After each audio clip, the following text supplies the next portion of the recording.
reduced rainfall, changes in precipitation can result in decreased access to water, particularly where places are already quite dry and quite remote and rural. Also, a particular concern in the Caribbean is with rising sea levels that could affect the water quality because of the salt water going into water supplies. Then also looking at changes in terms of drought and other impacts, and especially with kind of exacerbating and co-occurring crises such as the war in Ukraine, the cost of living crisis, COVID. We see that can have an impact on food security, and local impact somewhere can also have global impacts on food prices, which then can result in malnutrition and diarrheal disease. Concerningly as well, that climate change with rising sea levels, droughts, forced migration can happen, and then also result in civil conflict, and that has huge and far-reaching health impacts as well as mental health impacts. On the other hand, though, action on climate change can be the greatest opportunity of this century, and so when in 2015 the 2015 Lancet Commission's headline finding was that tackling climate change could be the greatest health benefit of the 21st century. And what we mean by that is several of the actions. So, for example, acting on energy, looking at reducing cutting out fossil fuel consumption, such as coal, oil, and gas for our electricity and for our transport, will reduce air pollution and reduce heart disease, lung disease, and stroke from air pollution, as well as many other mental health benefits. Then also looking at improving housing. So, for example, better insulation in housing, cutting out solid fuels and fossil fuels for cooking and for heating in houses will result in better indoor air quality, as well as more comfortable temperatures.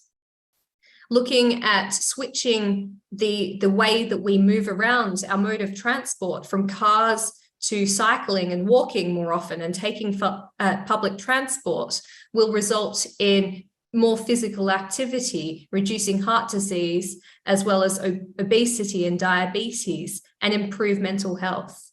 Reducing the amount of red and processed meats that we eat, and increasing the amount of locally sourced fresh fruit and vegetables will also reduce cardiovascular disease and obesity and diabetes, as well as some cancers. So there are many benefits from the response to climate change, as well as avoiding all those impacts that I've just mentioned. So now I'm going to touch on some of the findings of the 2022 report of the Lancet Countdown. And what is the Lancet Countdown? The Lancet Countdown is an international multidisciplinary collaboration of experts from around the world. For the global Lancet Countdown, it brings together 51 different institutions and experts in climate science, in agricultural science, in public health, in epidemiology, in social science, in political science, in engineering, and many other expertise, as well as, importantly, health professionals. The way that the Lancet Countdown's experts are grouped is into 5 different domains related to health and climate change.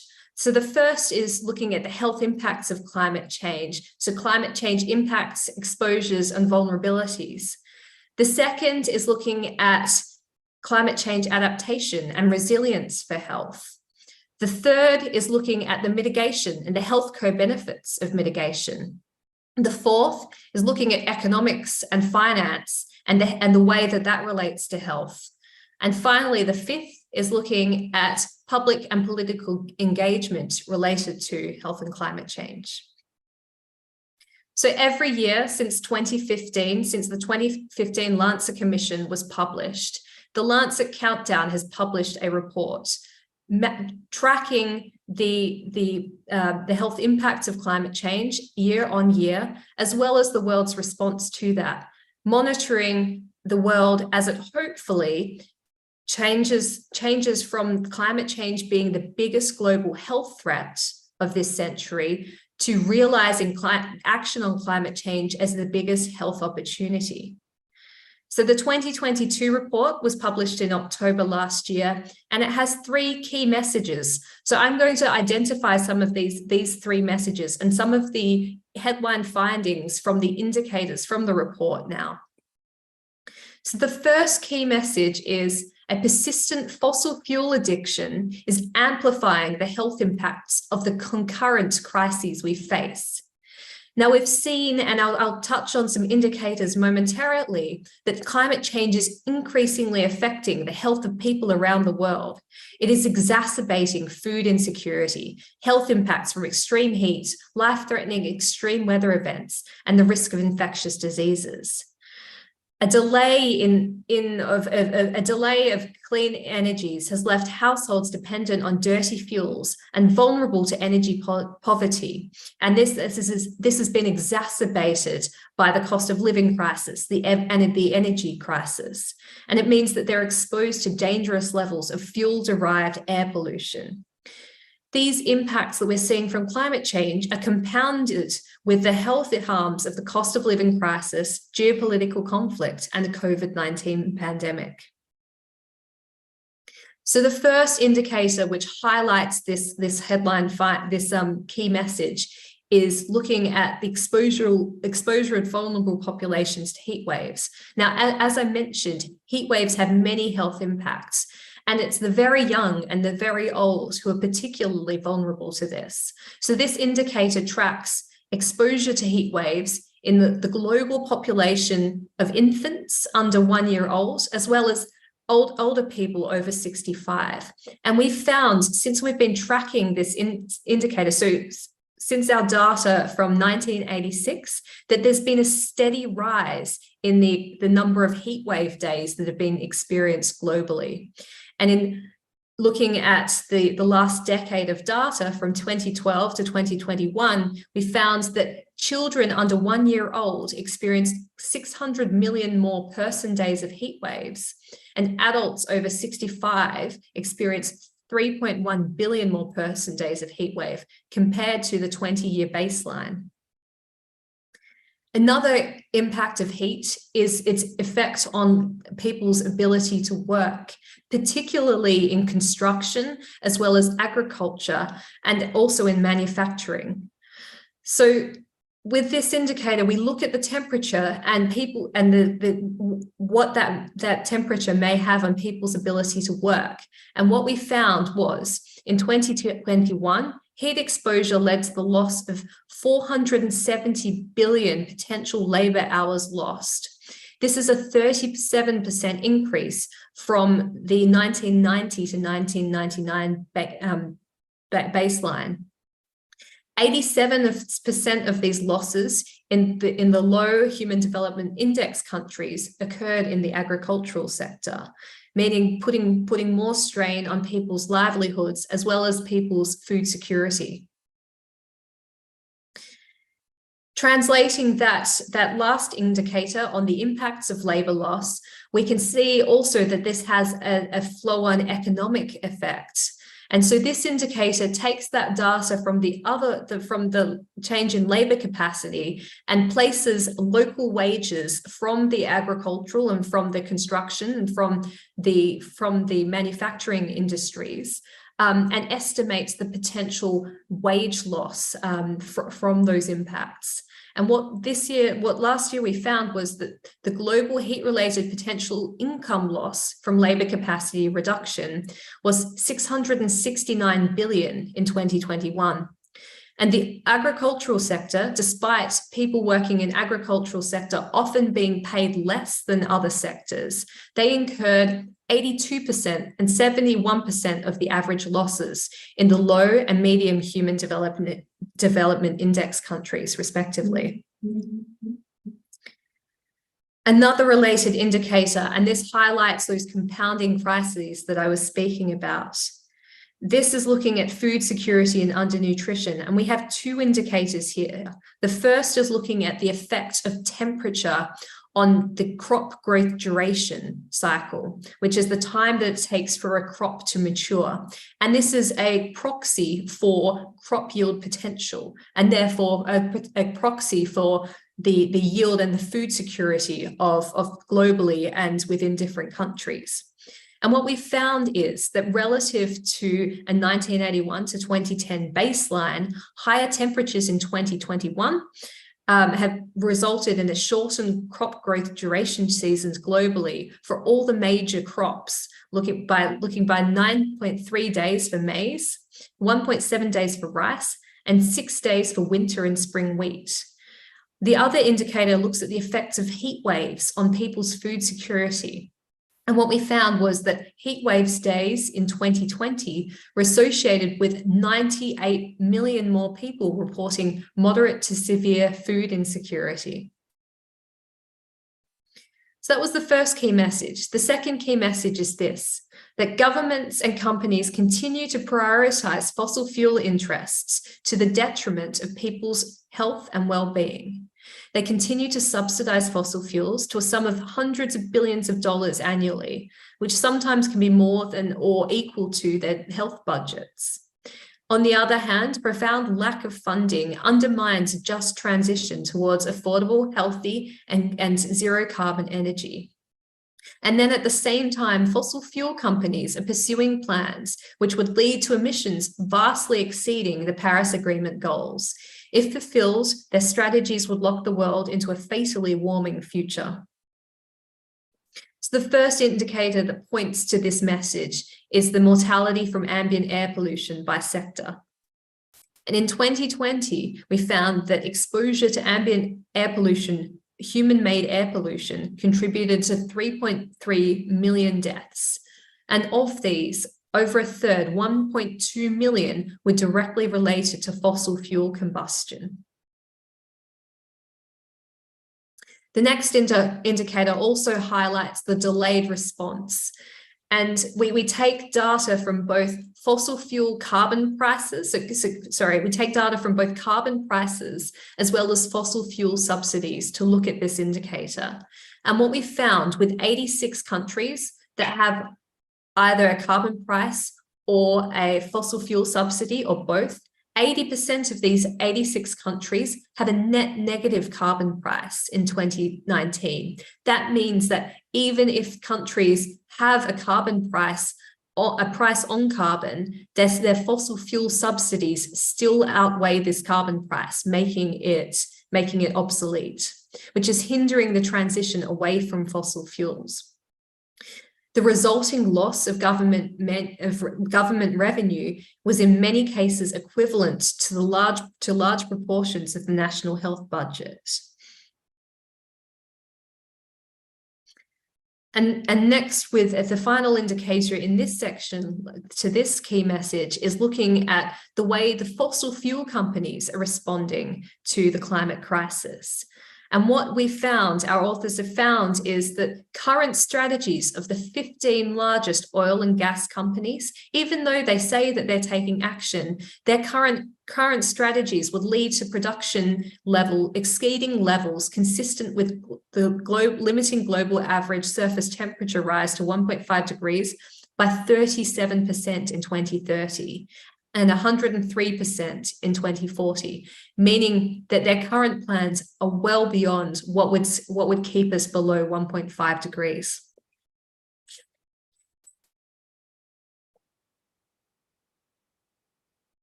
The final key message is this. The world faces a critical juncture.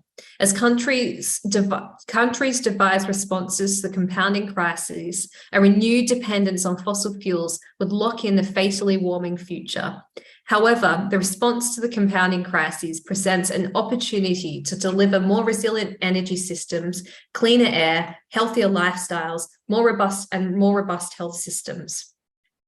A health-centered response to the compounding crises can still deliver a future in which people not only survive, but thrive.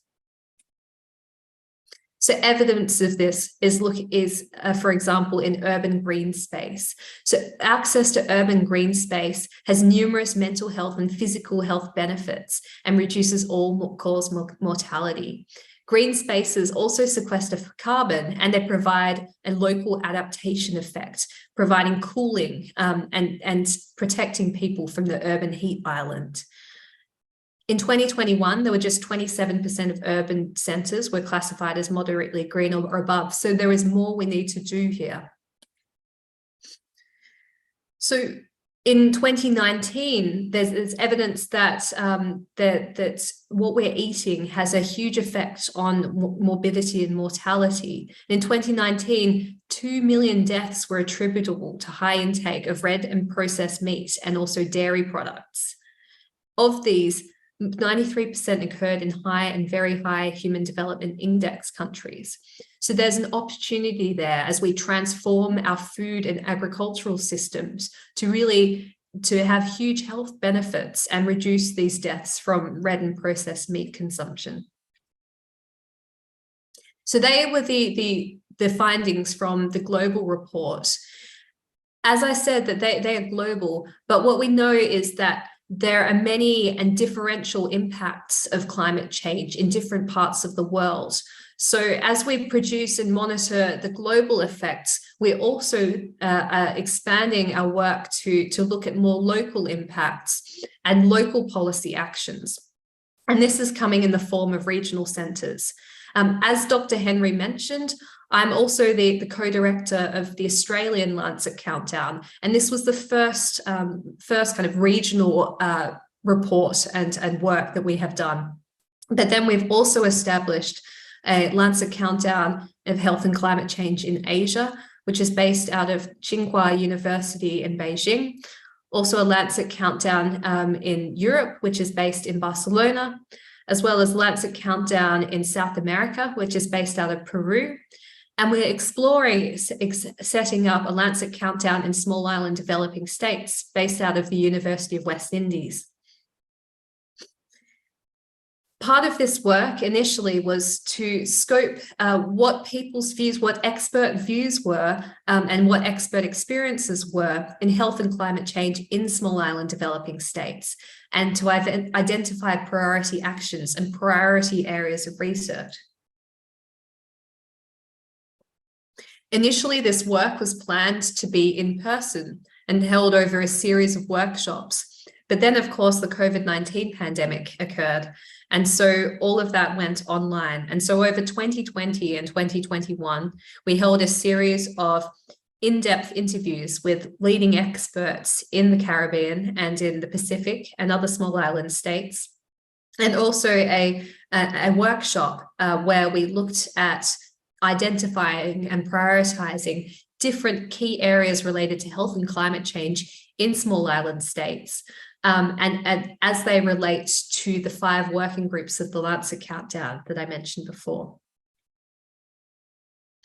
So what did we come up with? We came up with 7 different areas related to these 5 areas of health and climate change that were identified by these key experts. So some of these were within the health impacts of climate change, and these related to vector-borne diseases. In particular, it was noted dengue, so vector-borne diseases related to the Aedes mosquitoes like dengue, chikungunya, and Zika. Then extreme weather events were also identified, and also many times experts raised the issue of water, sanitation, and hygiene as a particular issue in smaller island states, as I mentioned before, particularly related to water quality. Looking at health adaptation is also a key issue in small island states. And key areas identified here was the need for collaboration between agencies, and also the need for surveillance systems, for example, surveillance systems of infectious diseases. The final 2 areas, looking at economics and finance, it was identified that not only would what we would need for the establishment of surveillance systems would be investment in surveillance, And also looking at public and political engagement, we would need government engagement in all of this.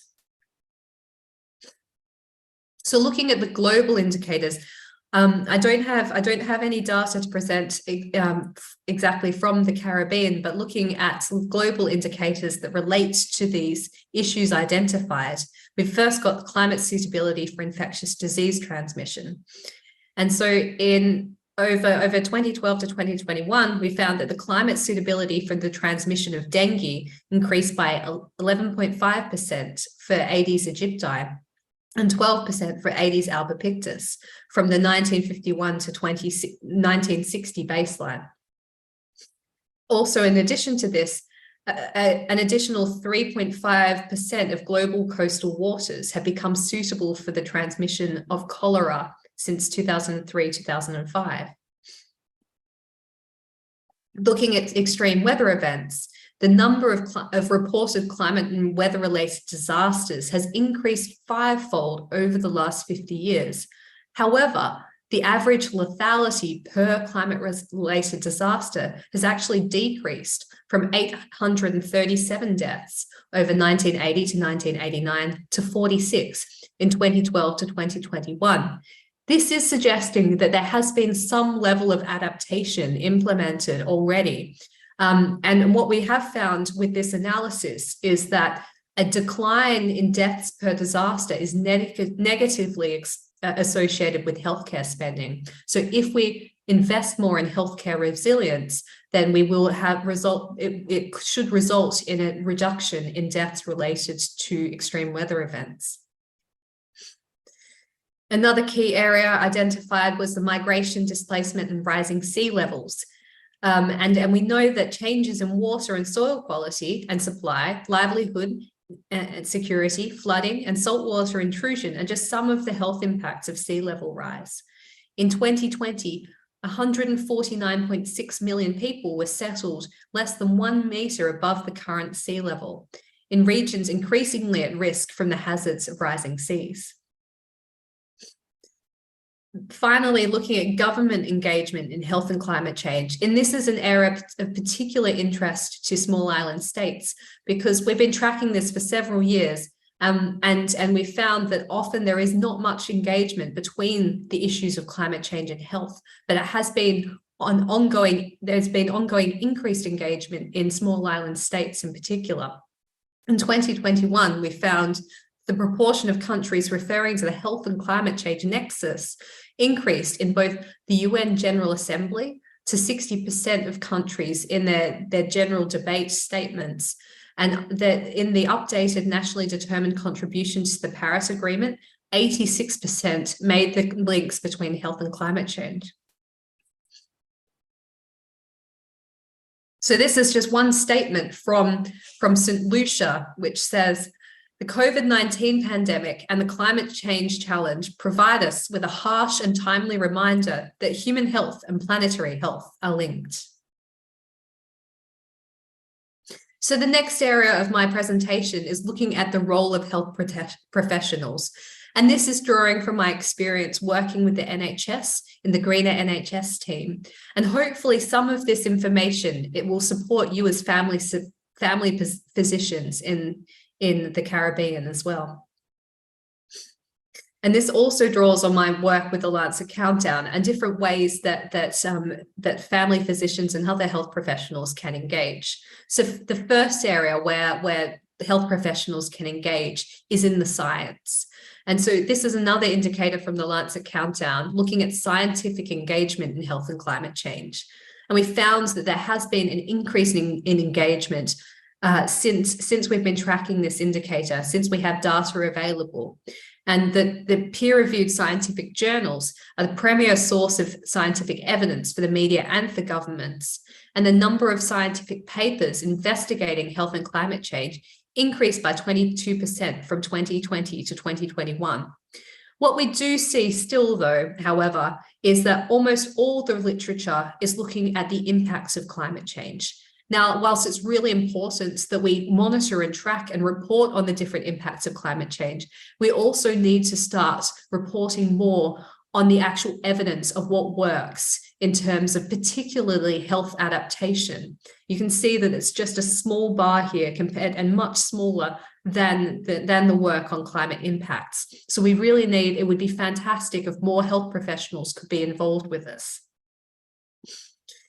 Then also there's the recognition, whilst the health profession, the health community is critical to the response to climate change in terms of preparing for changes in diseases and health and well-being impacts of climate change, they also have a role to play in mitigating climate change, particularly within the healthcare sector. So the healthcare sector, what we found is that from 2018 to 2019, emissions from the healthcare sector grew by more than 5% and now have reached 5.2% of global greenhouse gas emissions. So that's 5.2% of total global emissions, which means that if healthcare was a country, it would be in the top 5 emitters in the world. So this comes to my work with the NHS. So then the NHS in 2020, it announced 2 net zero targets. One of these looks at the emissions that it directly contributes. So this relates to things such as the energy that it uses in its facilities, its use of anesthetic gases, its use of ambulances, of other vehicles, as well as its transport vehicles, as well as its use of water waste, business travel, as well as inhalers. And I'll touch on this a little bit more in a moment. And so for this target, we've committed to net zero by 2040 for the emissions we control directly, with an interim target of 80% by 2028 to 2032. Then we look at the emissions, all the rest of the emissions related to the delivery of healthcare in the NHS. And they relate to many other things, such as international transport by different companies, the creation of medical devices, the creation of medicines, food and catering, as well as IT, as well as patient and visitor transport. And for these emissions, we've committed to net zero by 2045, with an 80% reduction by 2036 to 2039. With all of these targets and every intervention, we seek to improve the health of patients and improve health and patient care outcomes, reduce system inefficiencies, reduce health inequalities, and deliver a more resilient healthcare system. So I've just mentioned before some of the different causes of air pollution emission, of climate change emissions, of greenhouse gas emissions in the NHS and in healthcare more generally.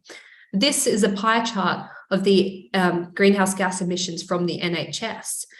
And you'll see that in the green side, those are the emissions that we directly contribute to, the NHS carbon footprint.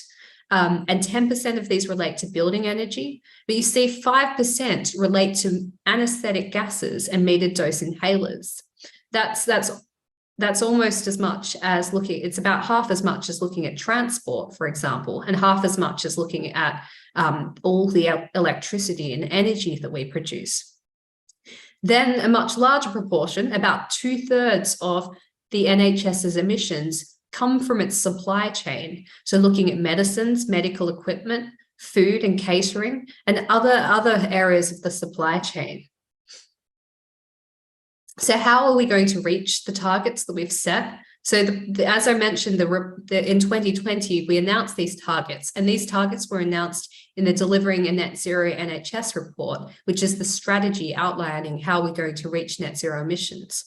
In 2022, we launched the Health and Care Act, which legislates and places new duties on the NHS organisations to contribute towards statutory emissions targets, making the NHS the first health system in the world to embed net zero in its legislation.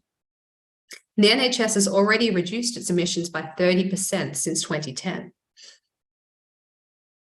The NHS, of course, can't act alone. And now there are many other health systems around the world that are taking action. And from COP21, the climate change conference in Glasgow COP26, the climate change conference in Glasgow in 2021, the countries and health systems came together to form the Alliance for Transformative Action on Climate Change and Health. And now almost 60 countries have committed to develop low carbon health systems, and 23 have made net zero health commitments. So as I mentioned before, 5% of emissions come from anesthetic gases and metered dose inhalers. And this is of particular interest to family physicians who manage people with respiratory conditions such as asthma and COPD, who use inhalers on a daily basis. So how do inhalers contribute to emissions? Well, metered dose inhalers contain propellant gases, which are fluorinated gases, which have a high global warming potential. And actually, the use of an inhaler has a significant contribution to greenhouse gas emissions. But what we can do to mitigate this is look at different steps to improving disease control, as well as changing inhalers where appropriate. So what we know is that we need to optimize inhaler use to improve patient outcomes and reduce carbon emissions. So for example, poor disease control for respiratory patients and avoidable deaths. We need to make sure that we also know that inhalers are not used in an optimum way. And we know that inhalers contribute to 3% of total NHS carbon emissions. And 85% of patients and carers think that asthma patients should be encouraged to use a more environmentally friendly inhalers. So what can we do to act on this? We can support the use of lower carbon propellants. We can optimize the inhaler choice through shared decision making. We can also improve inhaler technique and adherence. And we can also support where metered dose inhalers are used. We can support a greener inhaler disposal. So to support physicians, both respiratory physicians and family physicians, in making the best choices for patient care and high quality respiratory care, as well as low carbon care, there have been a number of different resources that have been produced. For example, Asthma UK and the British Lung Foundation have worked with Greener Practice to produce this guide on how to reduce the carbon footprint of inhaler prescribing, and that's freely downloadable on the internet. There are also other resources from Asthma and Lung UK, as well as Prescrip, which provides information on respiratory care also. Furthermore, looking at other support for general practice, the Royal College of GPs in the UK recently launched a net zero platform, which provides a series of resources for general practitioners to reduce their carbon emissions from their care.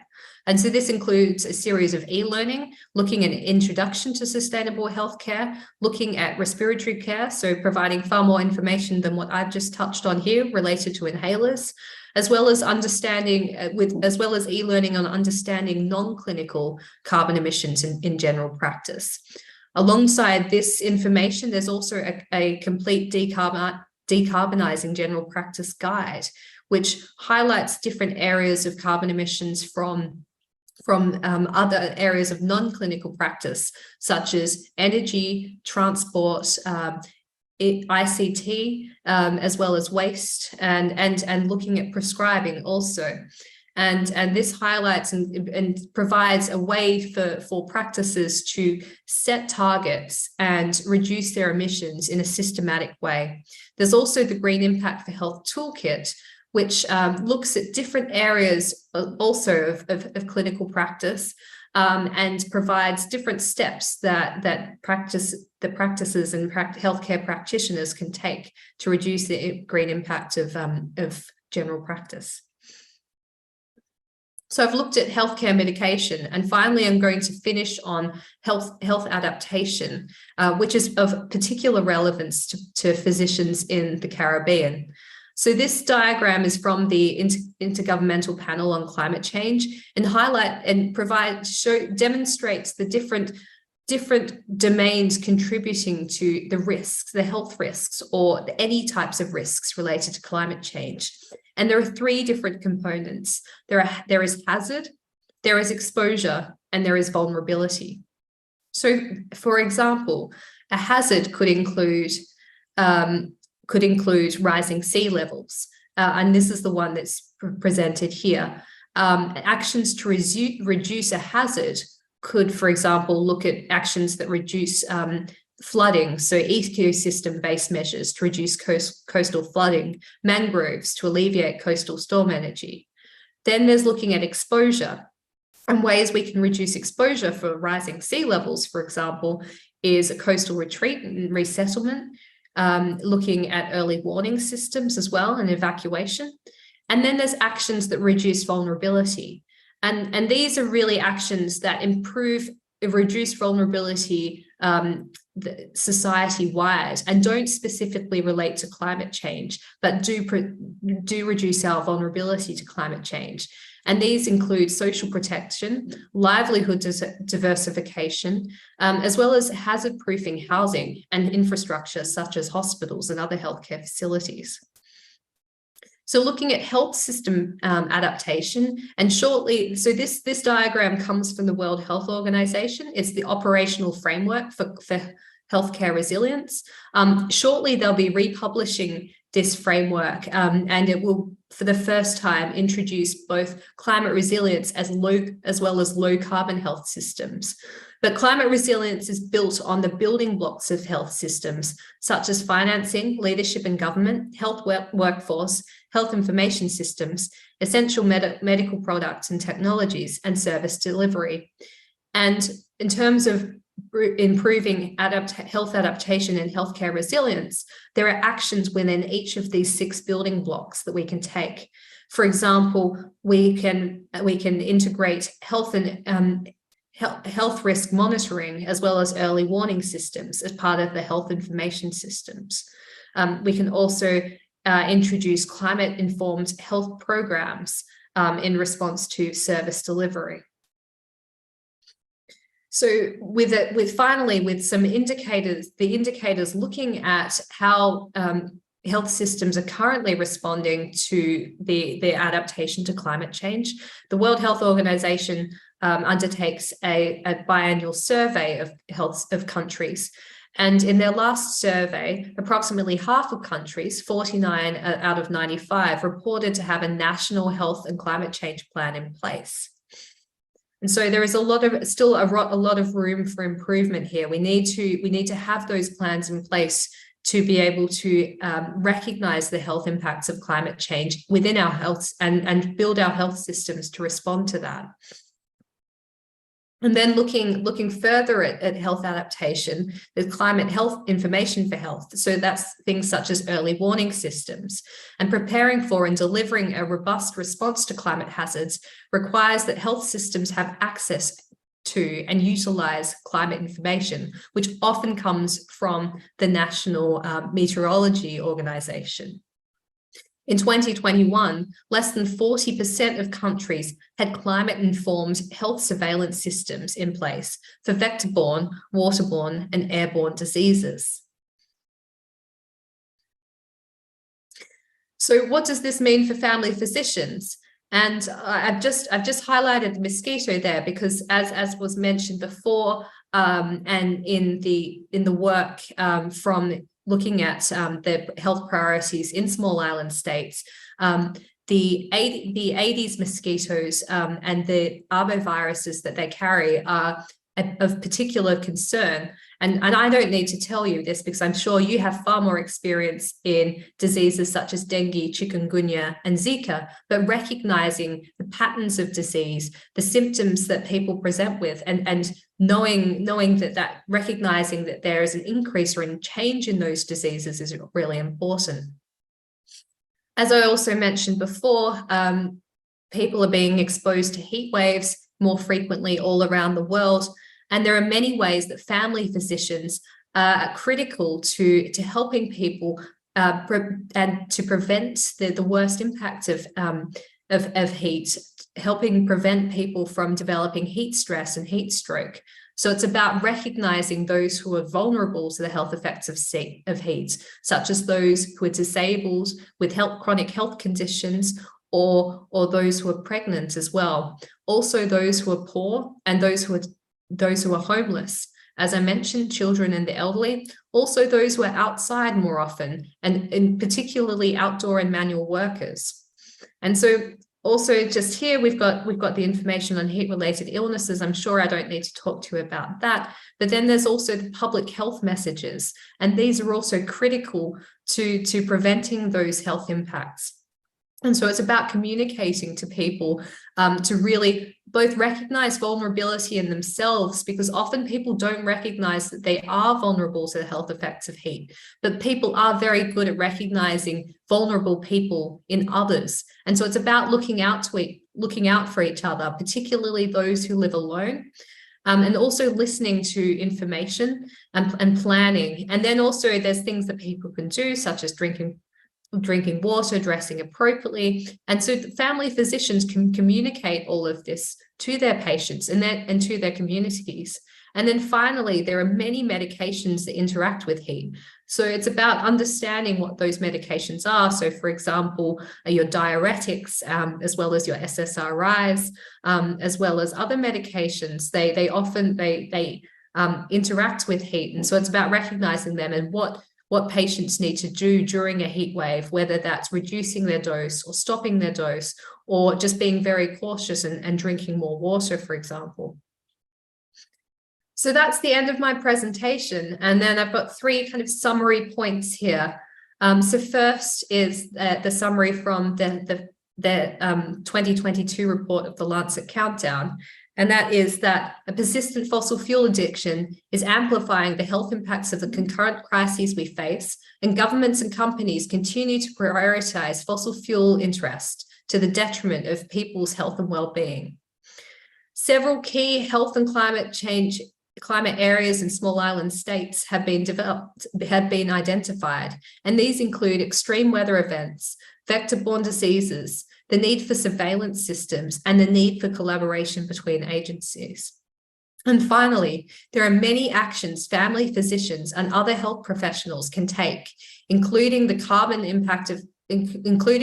the carbon impact of healthcare, building healthcare resilience, and preparing for the climate change health risks. Thank you very much for your time. As mentioned, you can find all the findings from the Lancet Countdown from the 2021 report, as well as the report from Small Island Developing States on the lancetcountdown.org, and you can follow the Lancet Countdown on Twitter and other social media. Thank you very much. I look forward to the discussion. Thank you so much, Dr. Mogoshin, for this very informative lecture. I can see in the chat where quite a few of the participants have already, congratulated you for an excellent presentation and state what they have learned. You spoke about fossil fuel addiction, how this addiction from government and companies is actually causing poor outcomes, and that we're now at a critical juncture.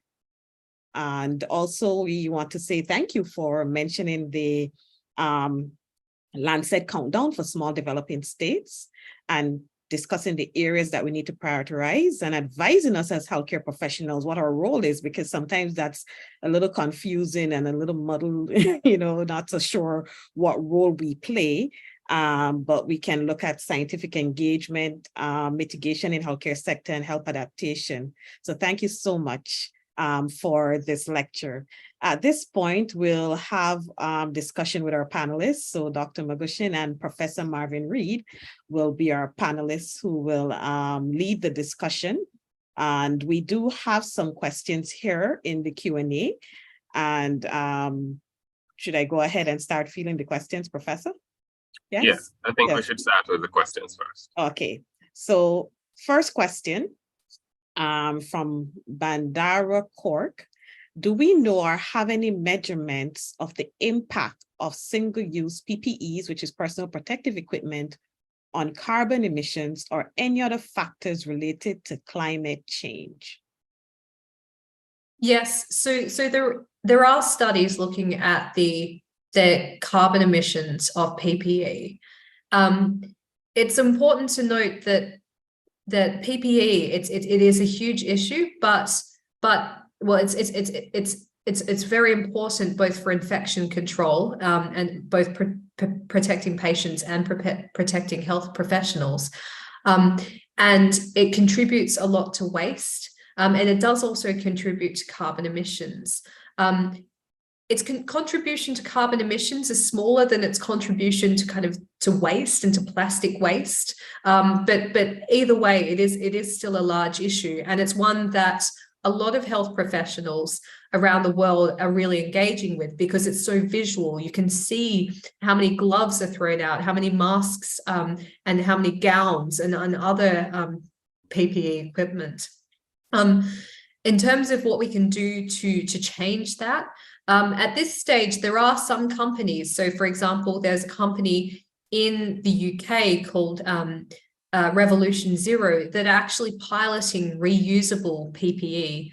So what they're looking at, for example, is reusable surgical PPE, so reusable surgical gowns, surgical masks, as well as surgical drapes. So all those equipment that are sterile, that are normally thrown out after a single use. So they're looking at that equipment that is reusable and so has a special laundry cycle and is made of special materials that can be used multiple times.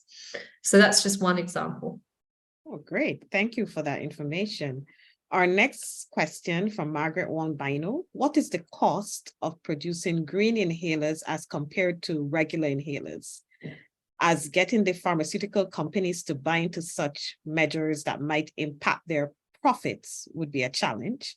And similarly with lifestyle and cultural practices such as burning wood in developing countries, or even trying to get developed countries to convince their population to carpool, etc., to reduce emissions. So this question is kind of twofold. First, what is the cost of producing green inhalers as compared to regular inhalers due to, of course, the profit challenge for the pharmaceutical companies, and then trying to get the lifestyle cultural practices in developing countries changed?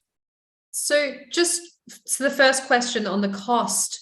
So there are actually, so I mentioned metered dose inhalers. So they're things like Ventolin, for example. So metered dose inhalers have a high global warming potential, but actually your dry powdered inhalers don't. So there are already cost comparable inhalers on the market.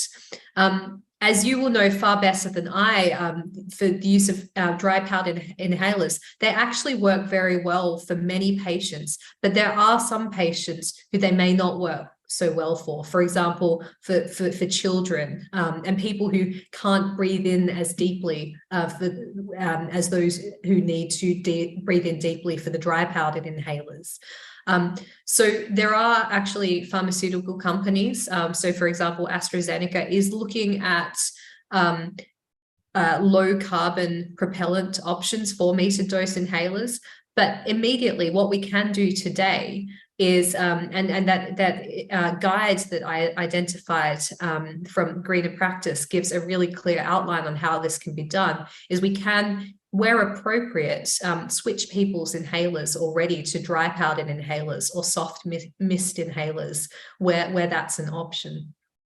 Now, the second question I think is a bit broader, and can you remind me what the question was?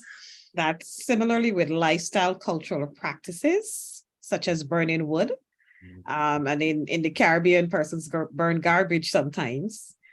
Or trying to get developed countries to convince their population to carpool, etc., to reduce emissions. I guess they're asking how then can, this be addressed from our perspective.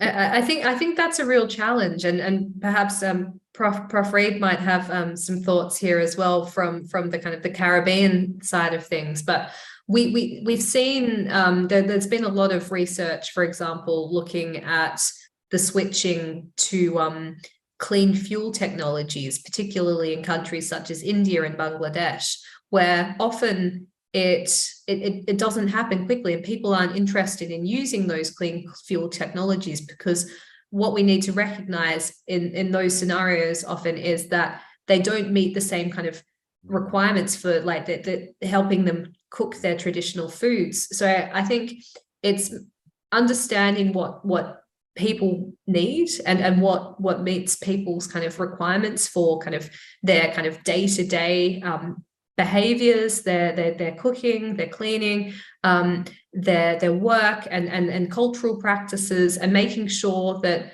the clean alternatives suit them. And then I think a lot of it is about it's about changing social norms, and we've done this with other issues. You know, we've done it with smoking, for example. We've changed social norms. So I think, you know, making it appear the right thing to do to recycle if recycling is available, or to carpool, or to cycle if it's possible, or to take public transport. I think it's really having champions to change those social norms. But Prof. Reid might have some comments there as well. Sure. So I interpret the question to say, from a public health standpoint, certainly from a public health policy standpoint, what are your strategies or your options that you have on the table? And the goal here really is to change human behavior. And ultimately, once we adopt the reductionist approach, there are really only two tools that we have. We can either punish or we can incentivize, or use a combination of those two. And clearly, in terms of the incentivization approach, it's really to find an alternative that the constituent will feel comfortable with. Because if we impose an alternative that they're uncomfortable with, we will not be successful.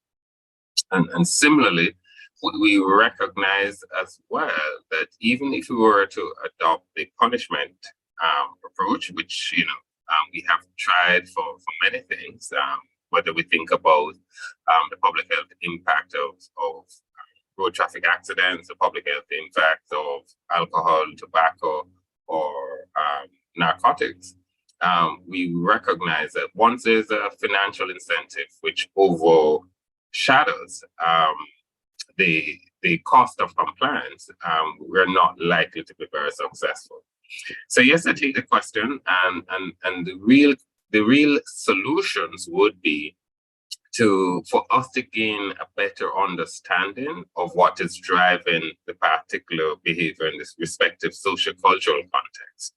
And once we have a proper understanding, to incorporate that in whatever solution we move forward, bearing in mind that the solutions are really going to be a combination of incentives and or the whip, so to speak.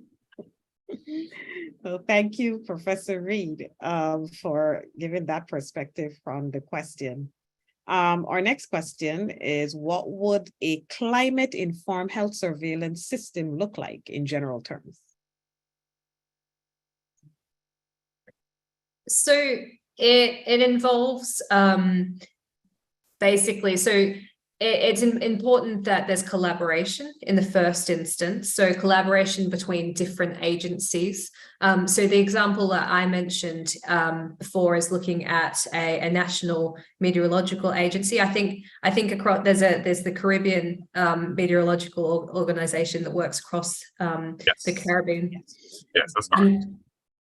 And so it's about making sure that the data that the meteorological organization has is communicated to the health systems, and in a timely manner and in a frequent manner. And so that surveillance, it could be, for example, looking at different weather patterns, so warning for heat waves, for example, as well as warning for different storms and other weather events.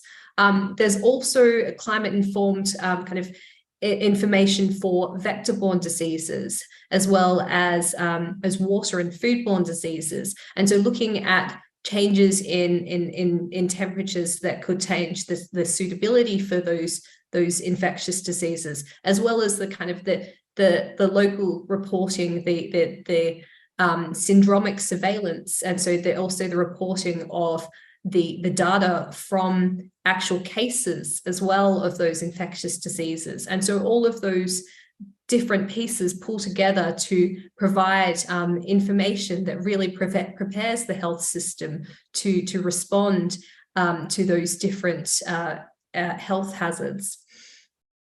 Is there anything? Right. So if I was just to add here in a minute or two, is that elements of the surveillance system currently exist.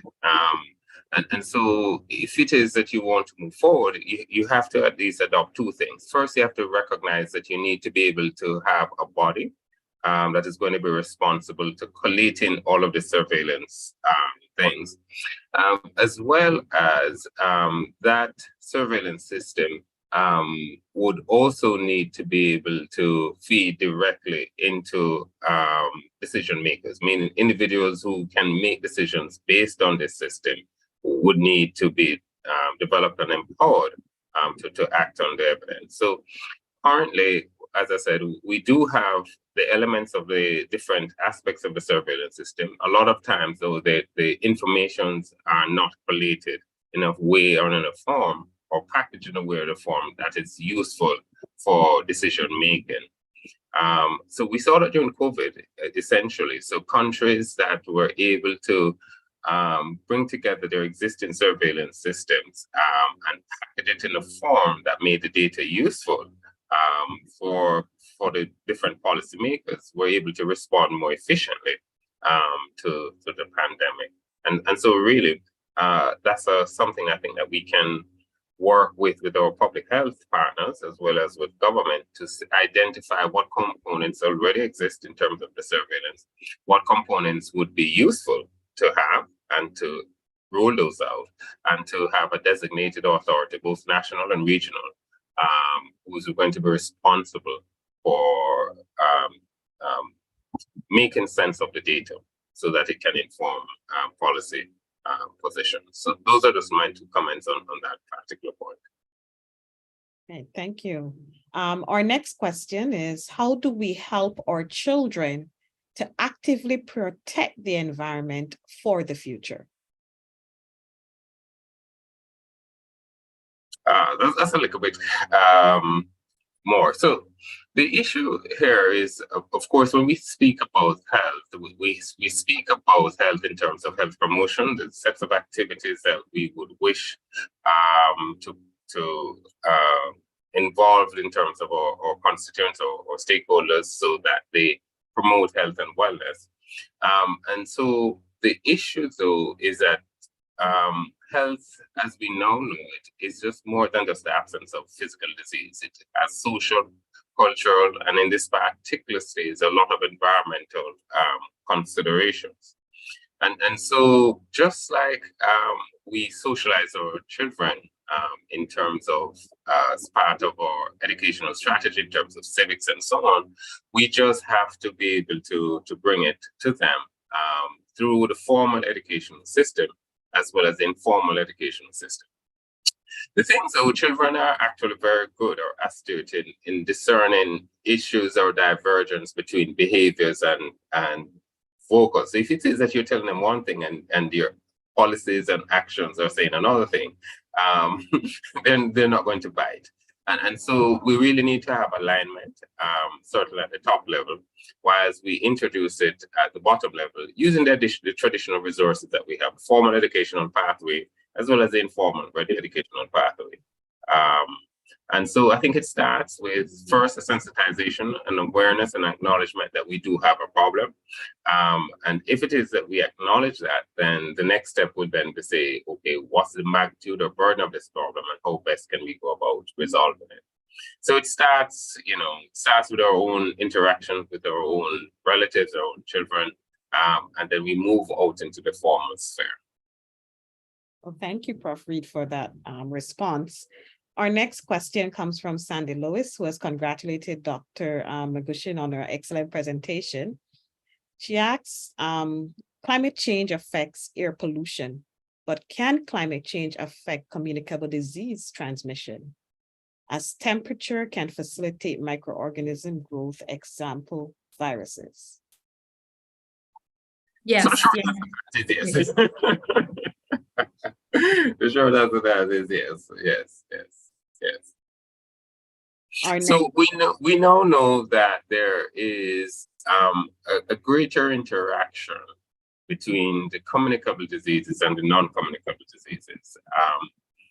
Certainly, the experience that we have had now with the COVID pandemic has really illustrated the sort of interactions which can occur, because one of the expected and one of the things that we're finding out is that a lot of individuals who previously would not have had non-communicable disease exposed to this exposure of COVID are now developing symptoms of chronic non-communicable disease. We knew that from HIV, either from the effect of the virus itself, or now that we have been relatively successful in managing the virus in terms of treatment, we're recognizing that people through that interaction are developing a lot of non-communicable diseases. So the issue is that if you look at it as a Venn diagram, there's quite a bit of overlap between whether or not you think of things as an infectious agent or you think of things as a chronic disease scenario.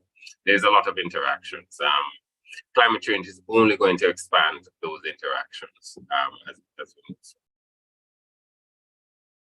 Great, thank you. Our next question, what is the impact of emissions from Wi-Fi and computer development and use?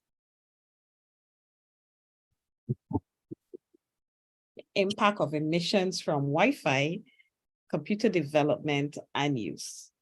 All right, so that's a little bit outside of my area, so I won't comment on that specifically. Just to say that this has been a concern that has been raised. It has been raised in many forums, and there are many pros and cons that I've seen written about the radiations that is emitted from these technologies. I do recall the furor in the late 1990s or the 2000s about ultrasound and onboard baby. So we recognize that when it looks at the spectrum of radiations, which may be associated with a lot of the technological advances, that they may have health impact. They may also have unintended impact on the overall climate issues. But it's outside of my area, so I won't go in any more depth than that to say that it's possible that there may be an impact. I'm unaware of the quantification or the relationships of those impacts at this time, but it's something that we should bear in mind as we make our plans moving forward. Thank you. Dr. Magdashin, anything to add? Or? Yeah, just a couple of points. So I think as Prof. Reid mentioned, there are some issues. And of course, something related to ICT and electronic products is the safe reuse and recycling of them. So of course, computers and other products have important very rare minerals and lithium, for example, and others that we need to make sure that they're not thrown away, and so that when people do use technologies, that they are appropriately reused and taken to the correct centers to be reused and recycled once they're at the end of their life.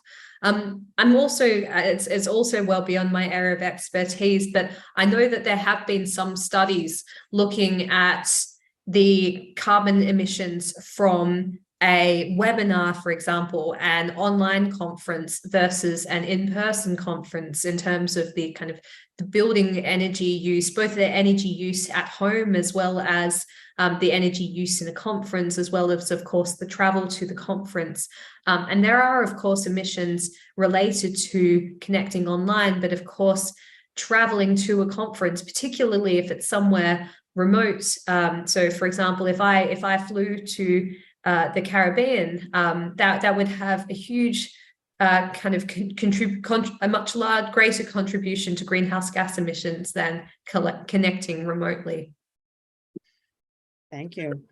Glenville Library asks, oh, you have another. No, I was just, Sam, I gather there's someone who has raised their hand. So we're going to take the next question, but can you identify that person and allow them to speak?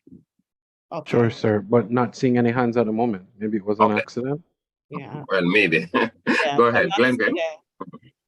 How do we get or make air and water quality data available to stakeholders to help manage and mitigate risks to individual and population health? So how do we get or make the air and water quality data available to stakeholders to help manage and mitigate risks to individual and population health?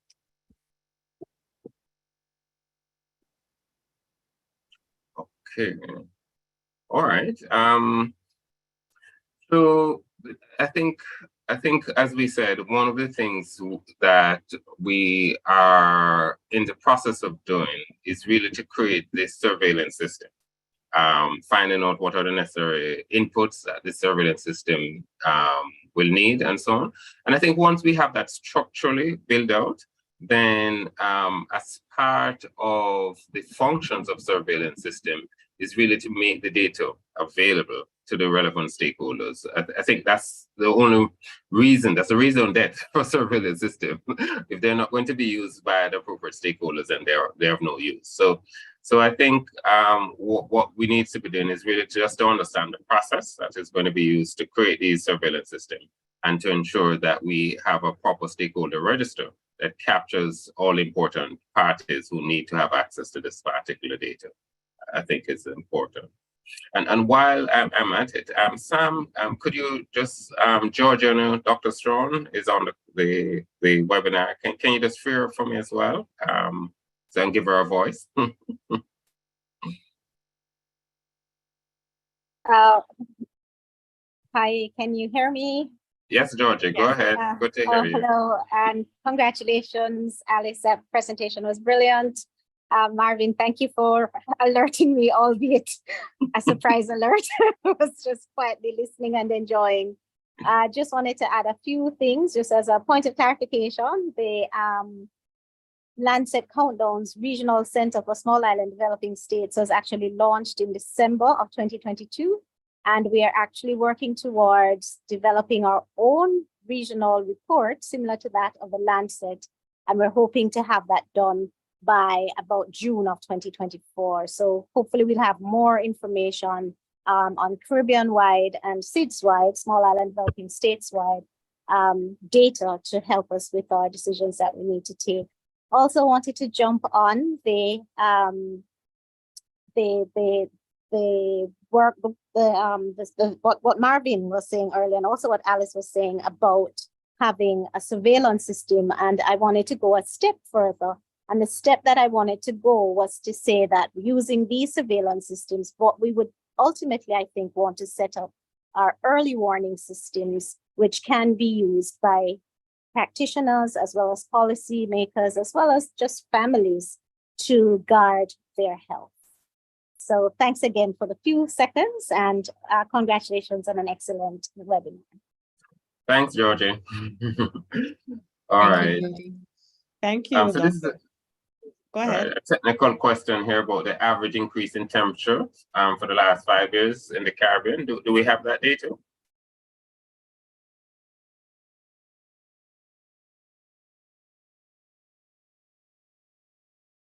Marvin, I think it's about 2 to 3 degrees. And there's a State of the Caribbean report, which can be accessed on the 5Cs website. 5Cs is the Caribbean Center for Climate Change. I'm sure I have one of the C's wrong, community. But if you look up for 5Cs, you can see the State of the Caribbean climate report. And that will give you information on the projected weather changes that we may have under a changed climate, under climate change. Thanks. All right, thanks, Georgie. Okay. Great. No more Yes. questions.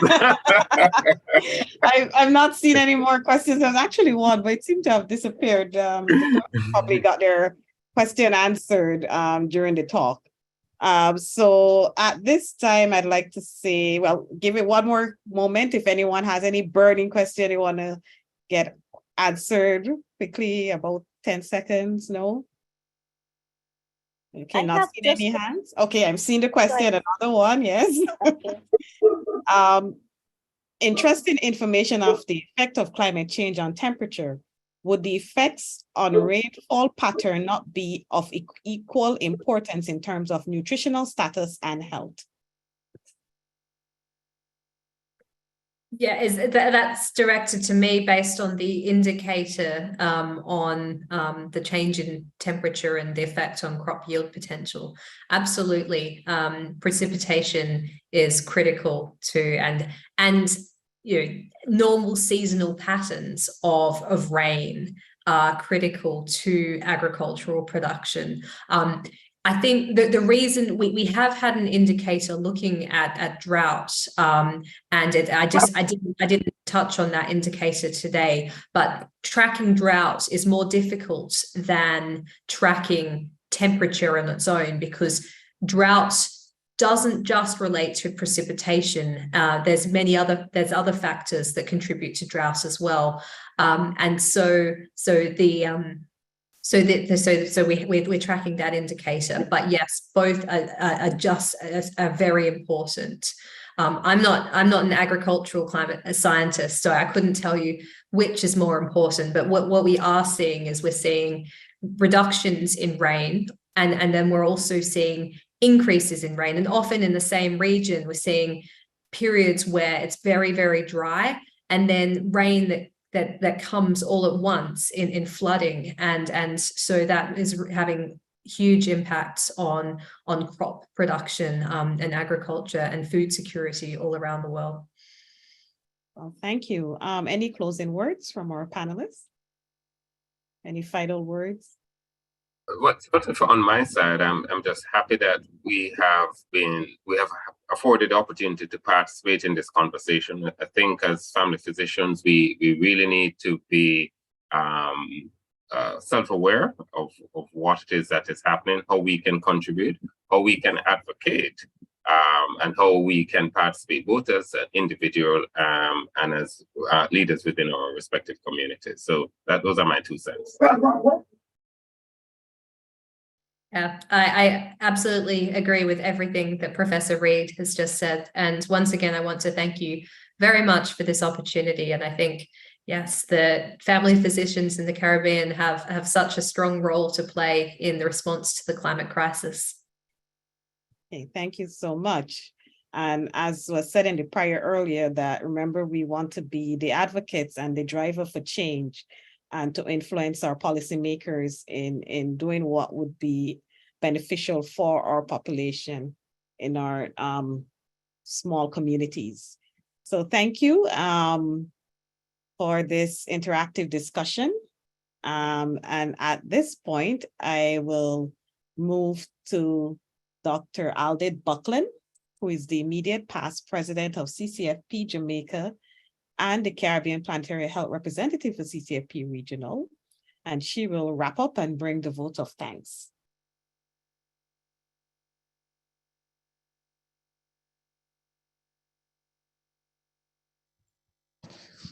Thank you so much, Doc. While we wait on Dr. Buckland, attendees, thank you so much for taking the time. I see the questions about CMEs. CMEs will be sent automatically. We already know who you are and you've registered, as long as you've done it correctly by using your accurate name and accurate email address. Dr. Buckland. Hi, over to you. Thank you.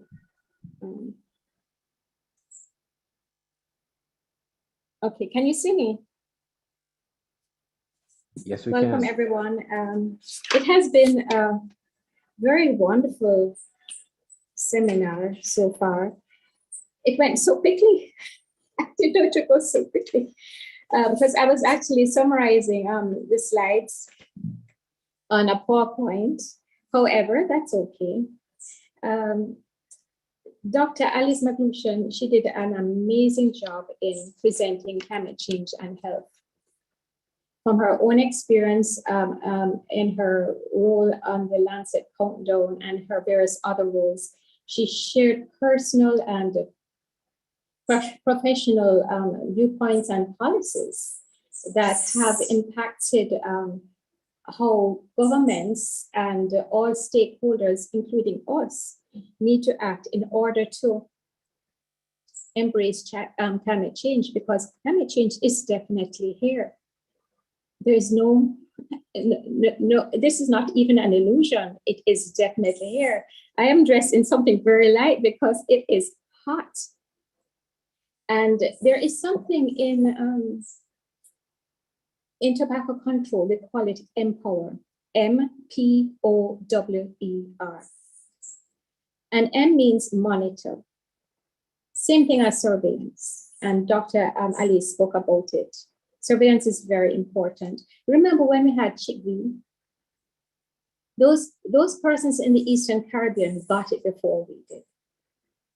And then when UE started and the students migrated up to Jamaica, things started to happen. And then UE found that there were sick people, and then anybody who was resident in Jamaica, they had to go home. They were sent home, and they went home to their different parishes, and the thing just spread across the parishes. Could it have been stopped? I think COVID taught us many things about quarantining. And then seeing what happened with Ccfp, I mean, a lot of us suffered in Ccfp. It was just no joke. But I think surveillance is so important. We need to actually pay attention, and our relationships matter. It doesn't matter who you are.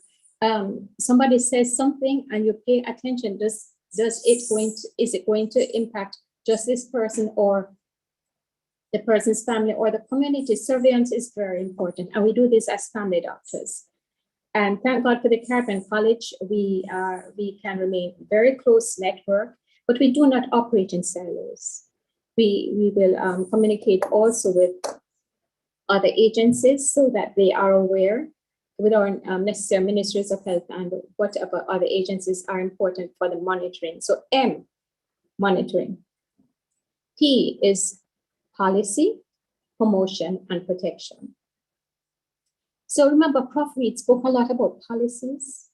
He spoke a lot about health promotion, and so did Dr. Alice Maglushan. And protection. So M is monitoring, which is the surveillance, and P is for policy, promotion, and protection. O, offer assistance. We do that. I remember as seeing a patient, and he came in. He's a groundsman, and he works at a particular college, and he is in khaki, thick khaki, and he is wearing a polo shirt because the thick khaki uniform, he says, is inappropriate for his work. However, the principal sent him to me because he was out of uniform. So she wanted him to get evaluated to determine if there's a health reason. And I had to definitely put that he had to wear a lighter clothes that would actually allow his skin to dry quickly. And I said, secondary to climate change.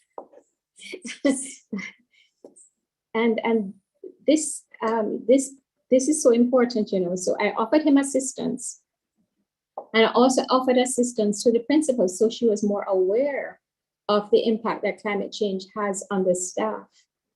Now remember also school uniforms. Some kids, especially the girls, they wear these long, some schools wear these long gabardine uniforms. It's extremely hot, regardless of whatever the religious reasons may be. It really is very hot. And so I think they need to maybe use the same color, but use a lighter material. Don't you think so? I think it's important.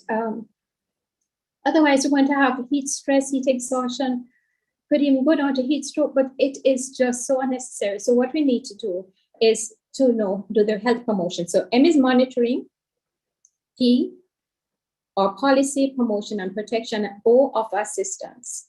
W, warn. W means to warn. And we have our national agencies, and we are also warners.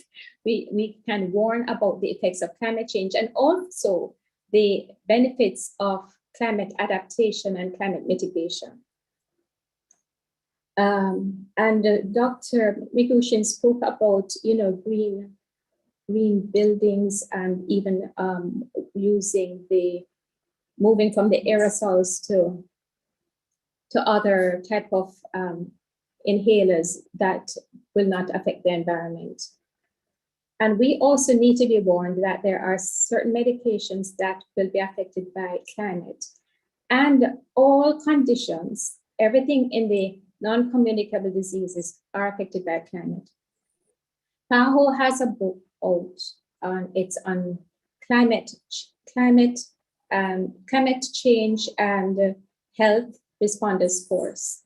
And it's done by PAHO. Look for it, it's free, and you can download it. It summarizes a lot about what we need to know in the Caribbean.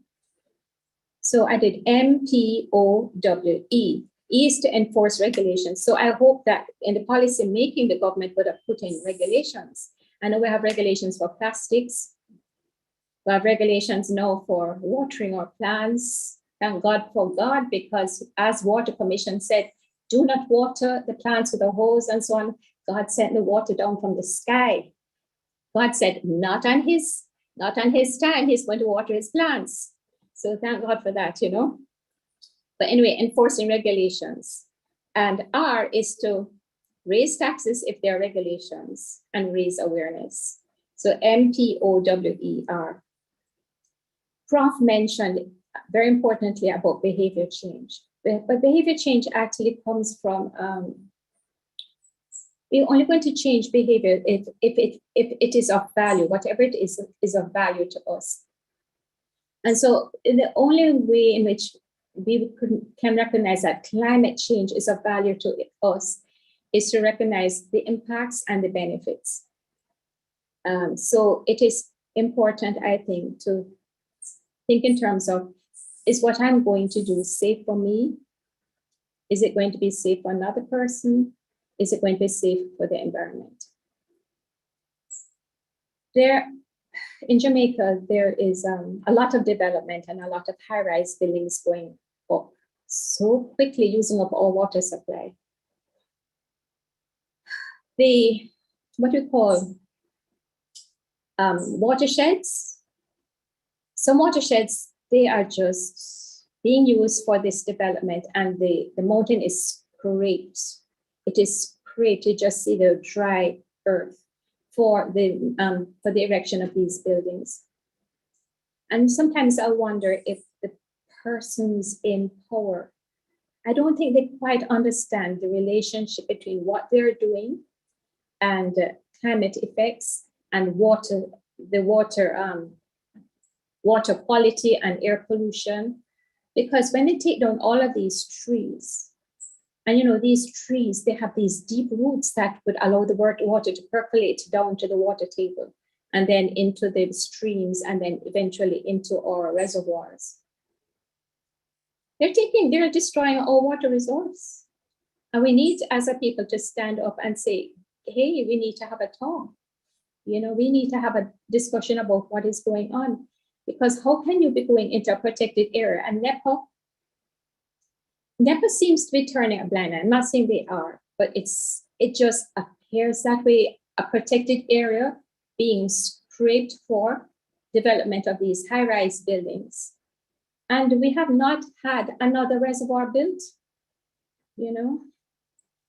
So I'm just going to leave that with you. It's all about our relationships that we will have with our policymakers, our relationships that we're going to have with persons that are going to impact what we know and what we do about climate change, the mitigation and adaptation policies, how we convey this message to the wider public using media, social media, how we just how we do everything. It's very important that whatever it is, whatever we decide to do, whether we're a policymaker or not, that it is going to be safe for me, for you, for the environment, and for the planet. Because all of us are so connected. Whatever is going to hurt nature will hurt us. Whatever helps nature will help us. So I think on that note, I will close. That is the wrap-up part. I have so many people to thank here. Now, we have, first of all, the topic. The topic is so relevant and it's very timely, climate change and health.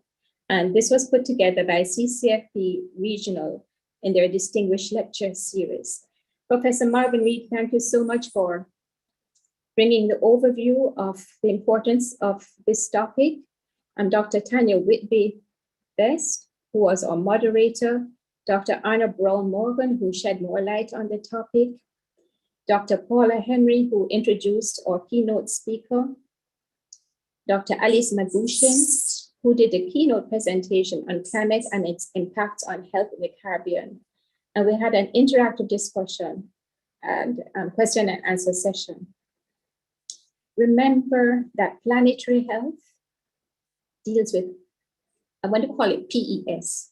It's not a pest, but it's a PES, politics, economics, and society.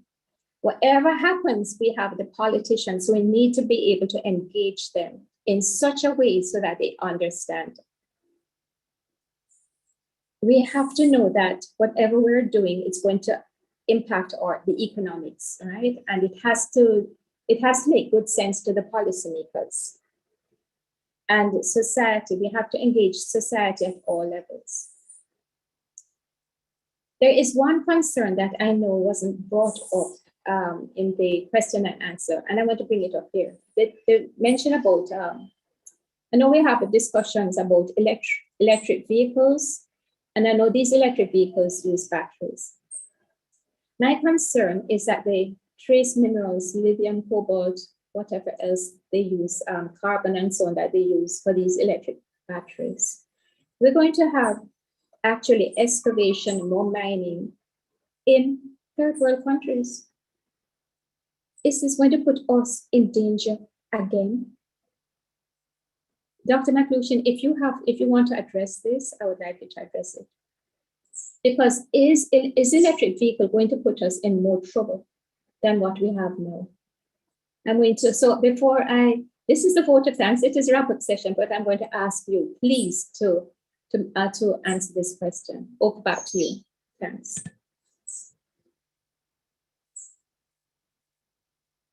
Is So, Dr. McLuhan still on? Yes. So the question about electric vehicles, I'm not an expert in this area, but I do know that they are part of the solution. As you've identified, of course, there are many rare minerals that are involved in the batteries, and that's really important. And it's so important that we're very careful with those minerals and that we make sure that we don't waste any of them, and none of that's going into landfill. Electric vehicles are only part of the solution for the transition of the transport sector and reducing transport emissions. We also need to switch to more kind of mass modes of transport. We need to switch to having fewer cars and more public transport, looking at buses, trains, trams, and others. And then also, as I mentioned, encouraging active travel where possible for shorter distances, looking at cycling and walking. So whilst I don't have the full answer for the impact of electric vehicles themselves, I can say that electric vehicles are just part of the solution for transport. Thank you. Great, thank you. Thank you so much for staying on. And so as we get up as we go to bed tonight, we give thanks so that we can get recovery and sleep. And when we wake up in the morning, we have the relationship with the sun and just give thanks for a brand new day. As Dr. Malushan says, we can go and take a walk. It's lovely to walk in nature, it's good for mental health. And then we can choose to eat a more vegetarian style. It's important, remember to drink our water. If we're going out, we need to have some type of sunshade because it's really hot. So we encourage ourselves and our patients to walk with a hat or an umbrella. And she mentioned about sharing rides.